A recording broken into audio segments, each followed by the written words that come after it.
માસૂમને માની ગોદમાં હોવું જોઈતું હતું તે આજે કચરાના ઢગલામાંથી મળી આવ્યો છે। અંકલેશ્વર શર્મસાર ઘટના। સંજાલીના શિવશક્તિ કોમ્પ્લેક્સ પાસે કચરાના ઢગલામાંથી મળ્યો નવજાત શિશુનો મૃતદેહ। પાનોલી પોલીસ ઘટના સ્થળે। આજે અંકલેશ્વરમાંથી એક એવી કરુણ અને હૃદયદ્રાવક ઘટના સામે આવે છે જેને સાંભળીને કોઈ પણ સંવેદનશીલ માણસનું કાળજું કંપી ઉઠશે। એક તરફ આપણો સમાજ પ્રગતિની વાતો કરે છે અને બીજી તરફ માનવતાને શહેરમાં આવી દેતો આ કિસ્સો સામે આવ્યો છે। અંકલેશ્વરના સંજાલી ગામ પાસે આવેલા શિવશક્તિ કોમ્પ્લેક્સ નજીકથી એક ફૂલ જેવા નવજાત બાળ શિશુનો મૃતદેહ મળી આવતા સમગ્ર પંથકમાં ચકચાર મચી ગઈ છે। જે માસૂમને કોઈની ગોદમાં હોવું જોઈતું હતું તે આજે કચરાના ઢગલામાંથી મળી આવ્યો છે।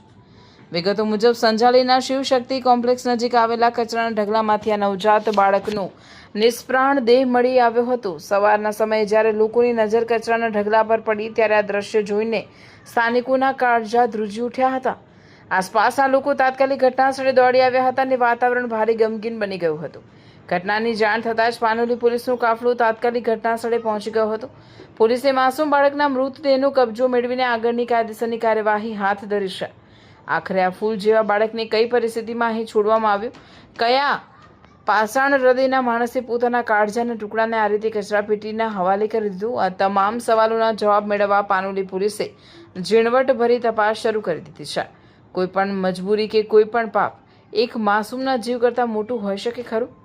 આ ઘટનાએ સમગ્ર અંકલેશ્વરને હચમચાવી દીધું છે।